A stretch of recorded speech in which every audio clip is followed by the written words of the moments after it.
ओम नमो ओंकारेश्वर देवताय नमः. ओम नमः शिवाय. ओम नमः शिवाय. अवधूत चिंतन श्री गुरुदेव दत्त. मंडळी, शंका समाधान या कार्यक्रमासाठी मी संगमेश्वर गिरी श्री क्षेत्र ओंकारेश्वर देवस्थान बिलोद्यान जानेगाव इथून आपलं सर्वांचं हार्दिक स्वागत करतो. मंडळी, आज तुम्हाला एक महत्वाचं सांगणार आहे आणि हे महत्वाचं आहे, जी का महिला विधवा विधवा असतात महिला, हं? आणि विधवा झाल्यानंतर त्यांच्यावर प्रापंचिक जी अडचणी असतात, मुलांचं शिक्षण असतं, मुलांना मोठं करणं वगैरे, हं? हं? अशा गोष्टी त्यांच्यावर खूप जबाबदाऱ्या असतात. अशा एका विधवे महिलेची जे का आपल्या संपर्कात होते एक 7-8 वर्षापूर्वी, त्यांच्याविषयी मी तुम्हाला सांगणार आहे. कारण 2 दिवसापूर्वीच ते आपल्याकडे येऊन गेल्या. तर त्यांच्याविषयी थोडी माहिती देतो. नाव वगैरे उल्लेख करत नाही, त्याने करू नका म्हटले, तुम्ही व्हिडिओ टाकतात पण, म्हणून मी कुणाचं नाव उल्लेख करणार नाही. तरी असो, फक्त आपल्याला त्यातून घ्यायचंय काय हे आपल्याला पाहायचंय. तर मी पूर्वी तसं म्हणजे 7-8 वर्षापूर्वी तितकं मी जास्त काही बोलत नव्हतो एवढं, कारण मला बऱ्याच दुसऱ्याच तोडगे वगैरे या विषयावर बोलत होतं. पण जसा तुम्हा लोकांचा संपर्क झाला आणि खूप लोकांचा संपर्क होत असल्यामुळे अडी अडचणी येऊन मला वेगवेगळे काही उपाय सुचत गेले आणि मी तुम्हाला सांगत गेलो आणि योग्य मार्गदर्शन करत गेलो. त्यातून ही एक चांगलं योग्य मार्गदर्शन मी केलं, म्हणून आज ह्या ताईचं खूप काही चांगलं झालेलं आहे, म्हणून ते भेटायला आले होते मला. तर मी थोडक्यात सांगतो त्यांच्याविषयी. 7-8 वर्षापूर्वी नेमकंच त्यांच्या पतीचं निधन झालं होतं, म्हणून त्या खूप तणावामध्ये होते.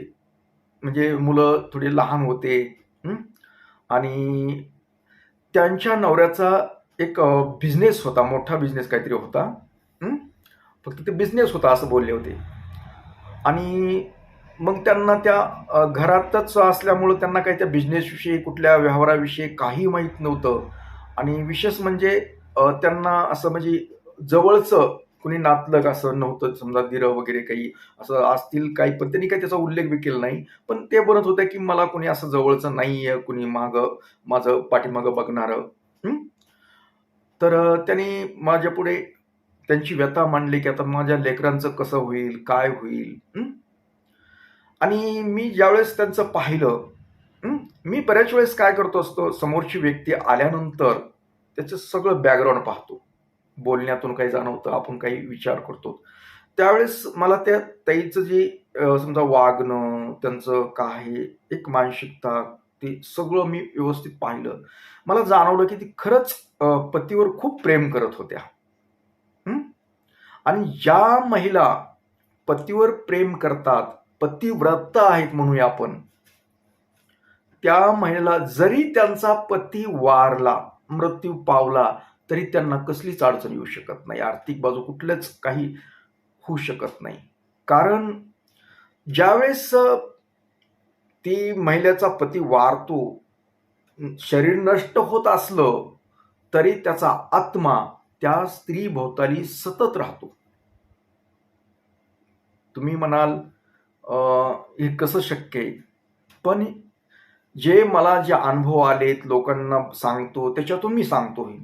कुणाला पटेल न पटेल हा त्यांचा प्रश्न आहे. कुणी फार डोकं लावतात पुढे, त्यांना पटत पण नाही ह्या गोष्टी. पण नाही पटलं तरी काय अडचण नाही. पण जे अनुभव आहे ते सांगतोय मी, जे लोकांना येतात ते. तर त्या बाबतीत मी त्यांचं पाहिल्यानंतर म्हणलं, ताई तुम्ही काही काळजी करू नका. तुमचे पती जरी तुमच्यात नसतील, कसे शरीर नसतील, पण त्यांचा आत्मा हा तुमच्या सभोवताली राहणार आहे. तर तसा तर सगळ्यांचाच राहत असतो, पण त्यात 2 प्रकार असतात. जर पती पत्नीमध्ये भांडणं, तंटे काही, अगर त्या दोघांचं जर व्यवस्थित पटत नसेल, तर त्यांचा आत्मा हा त्रास देतो, त्या पत्नीला परत त्रास देतो, आत्मा त्रास देतो.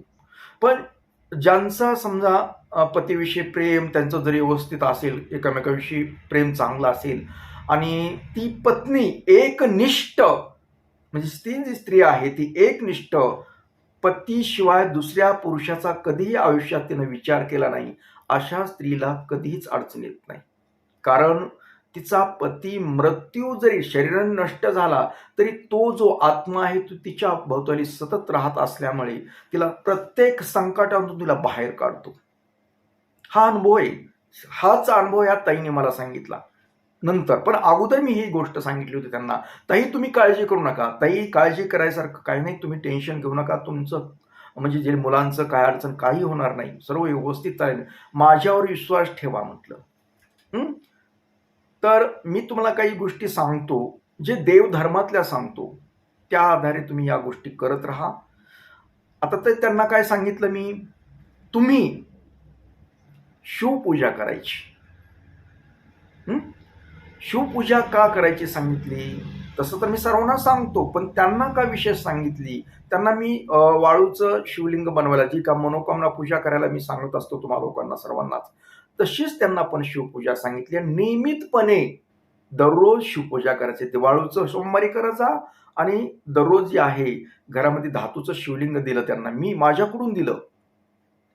माझ्याकडूनच त्यांना शिवलिंग एक छोटं दिलं आणि म्हटलं या शिवलिंगाची नियमितपणे दररोज सकाळी लवकर उठून स्नान करायच्या अगोदर पूजा करायची म्हटलं. आणि फक्त या देवावर विश्वास ठेवा म्हटलं आणि माझ्या बोलण्यावर. कारण माझ्यावर विश्वास असेल तर काही गोष्टी तुम्हाला साध्य होतात. ते कशा होत्यात ते सांगतो म्हटलं. मी तुम्हाला एक चांगला मार्ग दाखवतोय, शिवभक्तीचा मार्ग दाखवतोय आणि शिवभक्तीच्या मार्गातून तुम्हाला कुठलीच अडचण येणार नाही. म्हणजे अडचण न का येण्याचं कारण, जे तुमचा पती वारलाय, तुम्ही दुःखी आहात, तुमचा आधार गेलाय, पण म्हणजे अतृप्त आत्मा जो आहे तुमचा, जो आत्मा तुमच्या पतीचा जो आत्मा आहे, तो आत्मा तुम्हाला सहकार्य करेल. हे माझी मला अनुभव होते. कारण अशा गोष्टी मी अभ्यासल्या, त्याच्यामुळे मला ह्या गोष्टी माहीत होत्या. तर तुम्ही फक्त शिवपूजा करायचं. आता शिवपूजाचा आणि तुमच्या पतीच्या आत्म्याचा काय संबंध, तर मी ते पण त्यांना समजावून सांगितलं, त्यावेळेस सांगितलं होतं. म्हणलं जी मृत्यू पावल्यानंतर जे अतृप्त आत्मे असतात त्यांचं मन बायकापोरात राहतं, अगर कुठल्या इस्टेटीमध्ये राहतं, ते जे आत्मे असतात ते शिवाच्या अधीन असतात. म्हणजे शिव म्हणजे या भूतांचा देव आहे, तो बॉस आहे, भूतावळीचा बॉस आहे, अतृप्त आत्म्याचा बॉस आहे. म्हणजे त्याच्या नियंत्रणाखाली, ह्या देवाच्या नियंत्रणाखाली हे अतृप्त आत्मे राहतात. म्हणजे देव जो म्हणेल तेच करतात ते. जर तुम्हाला तुमच्या नवऱ्याचा आत्मा तुम्हाला सहाय्य करून घ्यायचा असेल तर तुम्ही शिवभक्ती करावी लागेल. आणि नियमितपणे तुमच्या नवऱ्याचं, तुमच्या पतीचं जे आहे मासिक, जे महिन्याला या तिथीला तुमचा नवरा वारलाय, मृत्यू पावला, त्या तिथीला तुम्ही त्याच्यानंतर त्याला जे आवडत होतं, समजा काय भाजी पोळी चटणी काय जे ते नियमितपणे आलटून पलटून, ज्याला त्याचा तुम्ही त्याच्याबरोबर संसार केलाय तर त्याच्या आवडी निवडी हे सर्व तुम्हाला माहीतच असतात. आणि त्याप्रमाणे तुम्हाला आठवण आली की ते जर आठवण एखादा पदार्थ तुम्ही केला आणि तुमच्या पतीची आठवण आली, ज्यावेळेस महिला एकनिष्ठ पतिव्रता असतात त्या आणि नवऱ्यावर प्रेम असतं ना, ती त्यांना प्रत्येक गोष्ट नवऱ्याची आठवते. प्रत्येक गोष्ट नवऱ्याची आठवत असते. आणि त्याप्रमाणे तुम्ही ते पदार्थ त्याच्या नावाने थोडंसं प्लेटमध्ये काढत जा, पक्ष्याच्या नावाने ठेवा, गाईला चारत जा. तुम्हाला जे तुम्ही एरवी जरी तुम्हाला वाटलं, कधी आठवण आली एखादा पदार्थ केला त्यांना लय आवडत होता असं जरी वाटलं तर ते गोष्ट करायची म्हटलं. आणि बिचारीनं माझं ऐकलं. मी तिला काय सांगितलं, चांगलं सांगितलं होतं ना, आणि तिला विश्वास होता माझ्यावर खूप, काहीतरी आपल्याला मार्ग निघतो याच्यातून. आणि तिला एक आधार वाटला माझा बोलण्यातूनही की आपल्याला योग्य मार्गदर्शन भेटलंय. म्हणून ती खूप विश्वासानं माझ्या गोष्टी करू लागली. मी जसं सांगितल्या त्याप्रमाणे करू लागले ते. भलं आमचं ते समजा संपर्क होणं नव्हता, फक्त फोनवरूनच कधी काही आलं, समजा आमुष्याला ताट काढायला लावणं, ह्या गोष्टी वगैरे. आता ती प्रश्न काय होता, तिचा आर्थिक बाजूचा प्रश्न होता. म्हणजे मुलांचं शिक्षण आहे, मग काय करायचं. मग ते आपली थोडेफार काही कामधंदे करून काहीतरी करत होती, मुलं शिकत होती. आणि विशेष म्हणजे ज्या नवऱ्याचा पार्टनरशिपमध्ये बिझनेस होता, तो माणूस, आता तो माणूस, आता हिला, ह्या बाईला माहीत नव्हतं नवऱ्याचे व्यवहार कसे येतं, अगं काय कुठं कसे गुंतवणूक केली, काय केली. आणि बरेच जण काय करतात, अशा अडचण आल्यानंतर आपले मन जे आपले आपले असतात ना, ते लोक सुद्धा दूर होतात. कारण आपल्याला काहीतरी आर्थिक टंचाई झाल्यानंतर मागतील पैसे वगैरे, म्हणून लोक येत नाहीत जवळ जास्त करून. आणि त्या बाबतीत तो पार्टनर बी फक्त सुरुवातीला आला, पण त्यानं सांगितलं नाही की की मला समजा त्या पार्टनरनं घरी येणं बी बंद केलं, संपर्कात राहायचंच बंद केलं. आता ह्या बिचारीला त्या नवऱ्याचे आणि त्याचे व्यवहार कसे होते, काय होतं, याविषयी काहीच माहित नव्हतं. कधी सांगितलं पण नाही ना त्यानं. कारण त्याला तरी काय माहिती की बाबा पुढे आपला मृत्यू होईन आणि हे अशी अडचण काय निर्माण होईल. पण तो जो व्यक्ती आहे, तो एवढा बदमाश निघाला की त्यानं ह्याबद्दल म्हणजे अगोदरच सांगितलं की आम्ही पार्टनरशिपमध्ये नव्हतो वगैरे, एवढं काही पैशाचे काहीच ते मेळच लागू देण्यात गेला. 1-2 वेळेस विचारण्याचा प्रयत्न केला ताईने, त्यांच्या भावाला वगैरे घेऊन गेल्या, पण तो काही म्हणजे इकडं तिकडं असा लागू देण्यात गेला, मेळाला मेळ काहीच. मग आता पैसे तर आता सगळे कुठं गुंतविलेत, काय काहीही माहीत नाही. आणि यांना तर खूप आर्थिक टंचाई. मग कसं तरी आपलं करत करत भाऊ काही त्यांना सहकार्य करायचं, आपलं किराणा वगैरे अशा काही भरण्यात, अशा गोष्टीत कोणं मुलं इकडे मोठे व्हायले, ह्या काही काम करून वगैरे चाललं होतं. मग कधी मध्ये मला सांगायचे असं व्हायलंय. मी म्हटलं ताई, तुमचा पती तुमच्या सोबत आहे, लक्षात घ्या. माझं एकच वाक्य त्यांना असायचं, काही काळजी करू नका. जर तुमच्या पतीचा आणि त्याचा जर बिझनेस दोघांमध्ये असेल आणि काही पैशाचे व्यवहार जर असतील मोठे काही, तर 100% तुम्हाला ते पैसे द्यावाच लागतील त्या व्यक्तीनं. त्यावेळेस ते म्हणायचे, अहो तो सांगत, ते माणूस नाहीच म्हणतो, हो काहीच नाही म्हणते, आमचं पैशाचे व्यवहारच नाही म्हणतो, तो कसंच ही लागू देण्यात गेलाय. म्हणलं तुम्ही काळजी करू नका. तुम्हाला माहित आहे ना की फक्त तुम्हाला नेमके पैसे काय माहित नाही, पण व्यवहार होते हे तर माहिती असतील ना की त्यांचं काही पार्टनरशिपमध्ये बिझनेस आहे काहीतरी म्हणून. म्हणजे हा म्हणत होते, पण मला काही त्याच्याविषयी माहित नाही. काही काळजी करू नका म्हणलं. आपला हा शंभू आहे म्हटलं, शंभू बरोबर कार्यक्रम दाखवेल त्याला. थोडा दम काढा म्हणलं. काही काळजी करू नका, जसं जमन तसं मुलांना शिकवत राहा, हे करत राहा. तर अशा पद्धतीनं ते चाललं, रडगाणं काही. मग ते आपलं म्हणलं, तुम्ही नियमितपणे तुमच्या पतीचं ते करजा महिन्याचं तुम्हाला असे पदार्थ, एवढं तुम्ही ते विसरू नका. कारण हा जो आत्मा आहे ना, एक ना एक दिवस त्या व्यक्तीला त्रास देणार. म्हटलं त्या व्यक्तीला त्रास देणार, त्याला सांगणं करेल की तू माझ्या मिसेसला पैसे देऊन टाक, काही करू शकतो म्हटलं. कारण तुम्ही शिवभक्ती करता आणि शिव हा त्या आत्म्याला बरोबर ही करतो.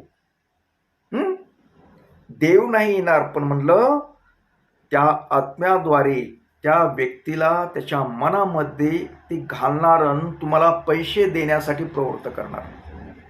तेही मनानं देऊ शकेल म्हणलं, फक्त वेळ लागेल. तुम्ही फक्त विश्वास ठेवा म्हटलं. अशा पद्धतीनं त्या ताई, मी त्यांना जप पण सांगितला होता. जप लिहिलं, संध्या तुम्हाला काय इच्छा आहे की तुमच्या काही व्यवहारातले पैसे असतील कुठं ते मिळावेत, तुम्ही ओम नमो ओंकारेश्वर देवताय हा मंत्र जप लिहायचा म्हणलं. आणि त्यावेळेस मी खूप लोकांना सांगत होतो, त्यावेळेस मंत्र लिहायला संध्याकाळी लिहित जा म्हणायचं, आणि त्याच्या खाली तुमची मनोकामना लिहित जा. तर त्या ताईंनी मग त्यांना ती लक्षात आलं की ते मंत्र लिहायच्या आणि त्यांची इच्छा प्रगट करायची की बाबा हे माझे जे आहेत लेकरांचं शिक्षण आहे, पुढे अमुक काही गोष्ट काय ते सगळे. मग तरी बरेच वर्ष गेले.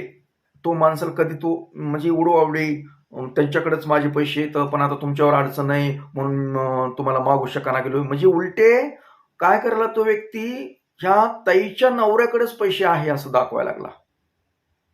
हे तर लांबच राहिलं देणं. परेशान व्हायचं. कधी मध्ये ते त्यांनी ह्यांनी कॉल करायच्या आधी तोच म्हणायचं ते पैशाचं काय करायचं, आता झालं ना आता बरेच वर्ष. त्या बाईच्या मागं तगादा लावायचा. माझेच पैशाचं कधी करतात, आता बरेच वर्ष होईले, सारखं कुरकुर कधी मध्ये विचारायच्या. हे ताईनं पैसे मागायचं, मग ही ताईनं मागणंच बंद केलं. मग चाललं असं. पण इकडे शिवाने बरोबर कार्यक्रम चालू केला. कारण शिवभक्ती करत होती ताई ती, आणि शिवभक्ती करत असते त्याच्यामुळे ती आत्मा आहे तिच्या नवऱ्याचा, त्या आत्म्याला जागृत केलं चांगलं. आणि बरोबर तो आत्मा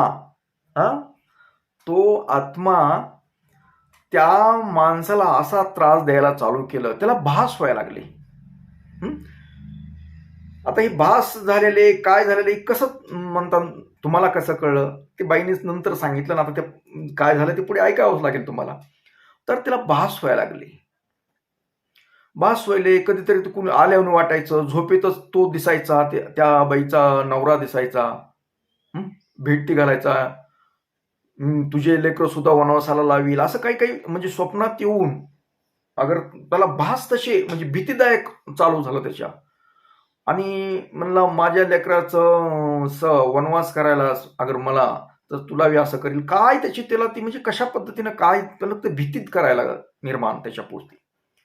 आणि असं चाललं आणि एका दिवशी कदरून म्हणजे वरिष्ठ काही लटले आणि त्या ताईला बोलावून, त्यांच्या भावाला बोलावून आणि त्यानं खरं काय ते सांगितलं. आणि त्यांना काय लाखोचे व्यवहार होते त्यांचे, काय ते पूर्ण पैसे दिले.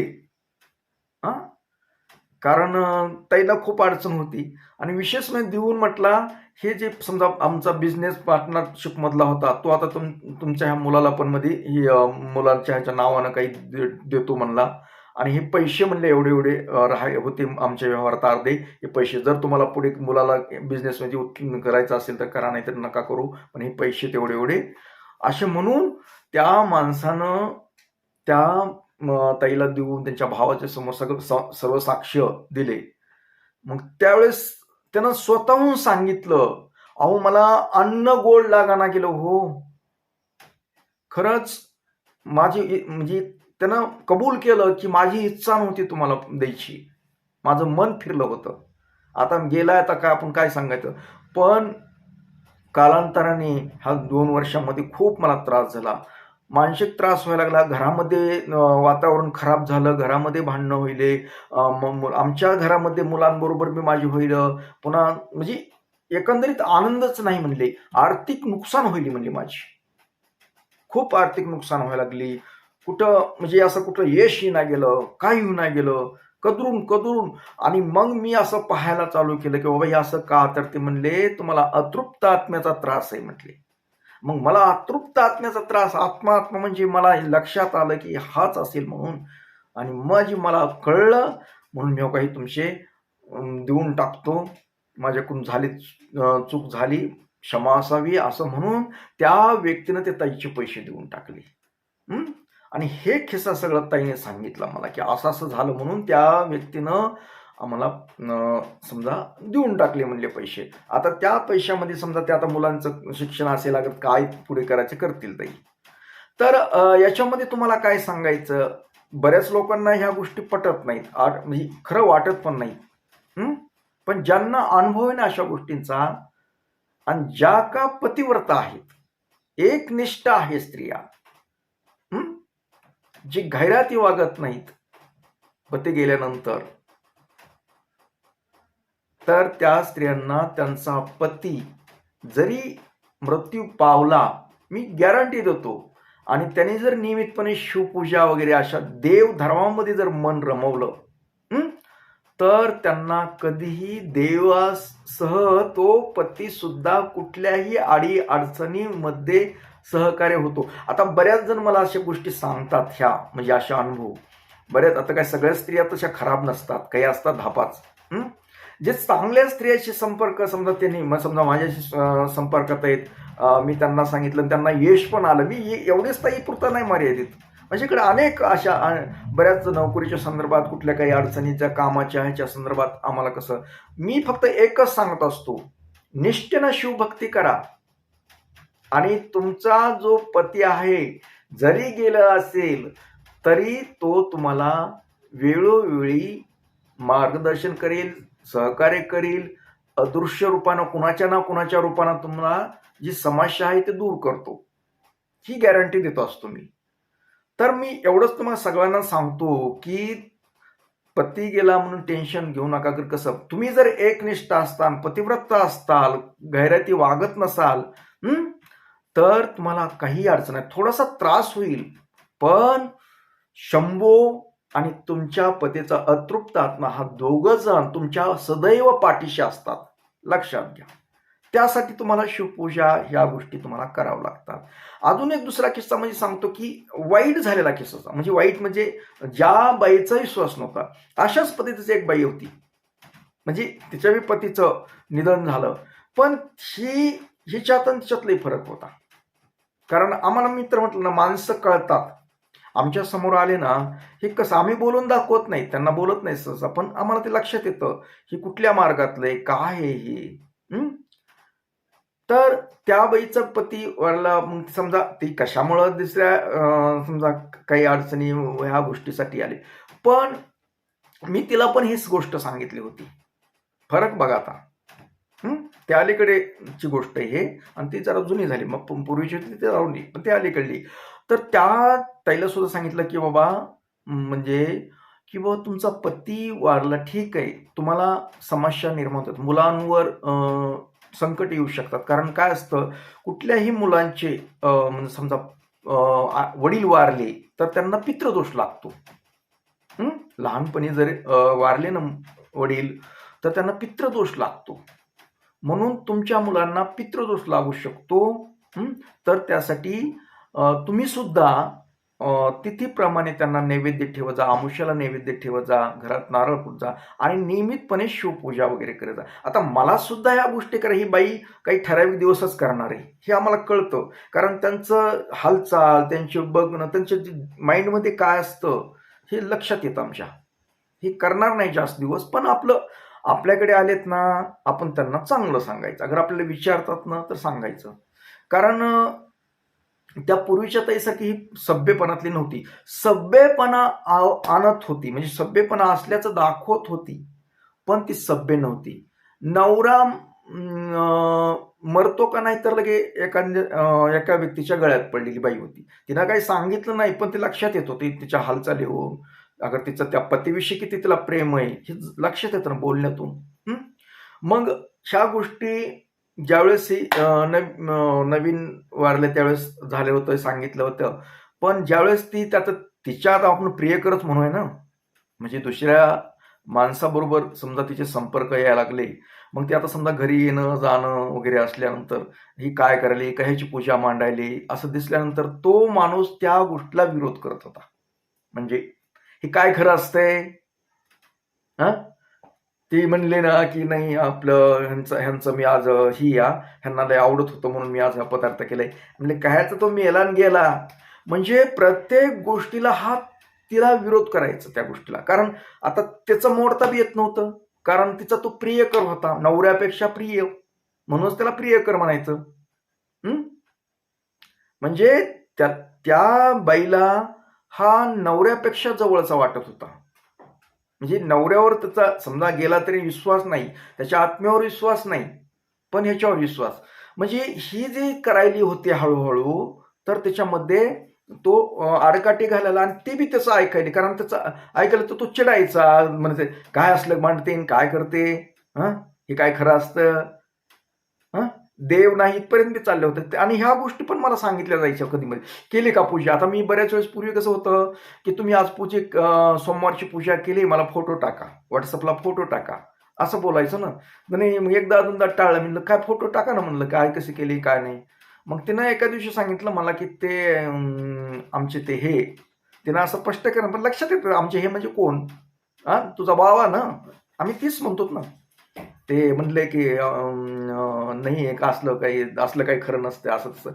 हं ठीक आहे, आता म्हणलं तुमची इच्छा आहे. मग चाललं ते. आता त्यांनी मग हळूहळू लिहिणं बी लिखाण बी बंद केलं, पूजा करणं बी बंद केलं. हळूहळू म्हणजे एकंदरीत आमच्यापासून समजा सांगण्यापासून दूर केलं त्या व्यक्तीनं. मग आता त्या व्यक्तीचा हेतू वेगळा असतो. आणि कधीही चांगलं काम करताना असे व्यत्यय येत असतात, पण आपल्या मनानं ठरवायचं असतं की योग्य काय. आपल्याला ह्या व्यक्तीनं म्हणजे मी काय सांगितले, महाराजांनी काय सांगितलं नेमकं, की आपल्याला शिवपूजा करा. शिवपूजा केल्यानंतर आपल्याला व्यत्यय होणार नाही. आपल्या घरातला जो पतीचा आत्मा आहे तो तृप्त होईल, अगर तो आशीर्वाद देईन आणि आपल्याला हे कार्य, आपले कुठलेही अडचणी असतील त्या दूर होऊ शकतात. याच्यामध्ये काय गैर आहे. पण ह्या मध्ये ही आलेली व्यक्ती, तिनं जी ठेवलेली म्हणायला काय अडचण नाही, अशा व्यक्तीचं ऐकून, कारण तिला आता तोच नवरा तिचा झालता ना. कधी नवऱ्याचं ऐकलं नसन, पण त्या भावाचं ऐकतात बाया. लय विचित्र आहे बाया.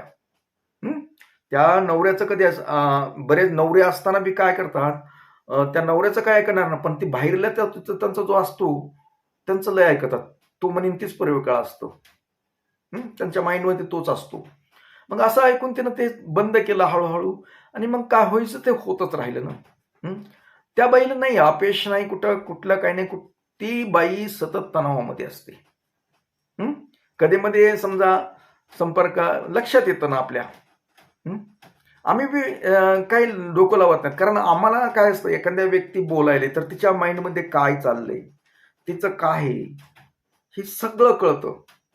कळत नाही असं नाही, आमचा अभ्यासच आहे तेवढा. मग खरंच आता एखादी उपाययोजना विचारलं तर आपण किती सांगायचं, काय नाही सांगायचं हे ठरवतोच ना आम्ही बी. मग आम्ही वर उपचारे सांगत असतो, आम्ही एवढं डीपमध्ये जाऊन सांगत नाही. कारण समोरचा विश्वास नाही, अगर आपण सांगितलेली गोष्ट त्यांनी व्यवस्थित केली नसेल तर आपण बी एवढं जीव तोडून नाही सांगायचं. नुसतं बोलायचं, सांगायचं म्हणून सांगायचं असतं. पण एवढं, कारण त्या समोरच्या व्यक्तीचा विश्वास नसून ती करू बी शकत नाही हे पण कळतं. म्हणून त्यांना काय सांगायचंय, एवढं म्हणजे सांगितलं तर काय एवढं मनावर घ्यायचं ना. ती करीनच, आणि ते आता पहिल्याच आपण एवढं म्हणजे तिच्या जीवनाचा आपण गोष्टी सांगितल्या, तिला असं करीन, तुझ्यात बदल होईल, अशा गोष्टी सांगून तिच्या लक्षात आलं नाही. स्वतःच्या पायावर दगड मारून घेतला. आज तो बाबा उद्याच्याला तो बाबा बी राहतो का नाही. उद्याच्याला मोठे लेकरं झाले, लेकराने कळल्यानंतर काय होणार आहे ह्याचा विचार नाही. आम्ही तुम्हाला त्या गैरमार्गात जाऊ नये, अगर काही होऊ नये म्हणून आम्ही तुम्हाला सांगितलं होतं, पण लक्षात येत नाही. तर असो, हे दाखवदाराडे असे भरपूर आहे, सगळेच ऐकत नाहीत, पण काही ऐकणारे त्यांचं कल्याण झालेलं आहे. तर तुम्हालाही, तुम्ही तसं काय असेल तर तुम्हाला सांगतो, काय माझ्याशीच कॉन्टॅक्ट करावा असं काही नाही. तुम्ही तुमच्या पतीवर जर प्रेम करत असाल, नकळतपणे तुमच्या समजा झाला असेल, मृत्यू झाला असेल, तुम्ही विधवा झालात आणि तुम्हाला खूप असं अडीअडचणी असतील, तर तुम्ही नियमितपणे त्याच्या तिथीप्रमाणे महिन्याची महिन्याला ताट काढत जा, आणि आमुष्याला ताट काढायचं, त्याच्या नावाने गाईला चारत जा. आणि नियमितपणे तुम्ही काही केलं पदार्थ तुमच्या जे नवऱ्याला आवडत होतं ते एक प्लेटमध्ये काढून गाईला वगैरे चारत जा, पक्ष्यांना चारत जा. कारण तुमचा पती तुमच्या घरामध्ये वावरतो, तुमच्या सभोवताली. तुम्ही कामावर जात असताल, कुठे जात असताल, तरी तुमच्या अदृश्य रूपाने तुमच्या पाठीमागे असतो. जर तुमचं प्रेम असेल तर. जर तुम्ही घरातीपणा काही करत असाल, दुसराच बाबा काहीतरी ठेवला असेल, काही आता आजचा फॅशन झालेली आहे ते पार्टनरशिप करायची तसली, त्याच्यामुळे काहीच कुणावर सांगता येत नाही. पण आमचं कामही चांगलं सांगायचं. तर तुम्ही जर एकनिष्ठ सगळे असाल तर तुमचा पती तुमच्या बरोबर आहे, तुम्हाला वेळोवेळी मार्गदर्शन करील, तुमच्या समस्या सोडवत राहील अदृश्य रूपाने, आणि देव हा तुम्हाला सहकार्य करेल. त्यासाठी नियमितपणे शिवपूजा आणि तुमच्या पतीच्या नावाने नैवेद्य ठेवायचा. नक्कीच तुम्हाला याच्यामध्ये फायदा भेटेल. नक्की तुम्ही मला सांगा, कारण त्या ताईचं जसं चांगलं झालं तसं तुमचं पण चांगलं व्हावं एवढाच माझा उद्देश आहे. म्हणून मी ही माहिती दिली. तुम्हाला ही माहिती कशी वाटली? चांगली वाटली असेल तर सांगा, आणि तुम्हाला नाही पटले तर ते सोडून द्या विषय. आपल्याला काही नाही, आपलं सांगायचं काम आहे, आम्ही सांगितलं. तर याबरोबरच आजचा आपला शंका समाधान कार्यक्रम इथेच थांबूया. परत भेटूया पुढील कार्यक्रमात. तोपर्यंत मंडळी, ओम नमः शिवाय. जय हिंद, जय भारत. सुखी राहा आणि समाधानी राहा. ऐकत राहा.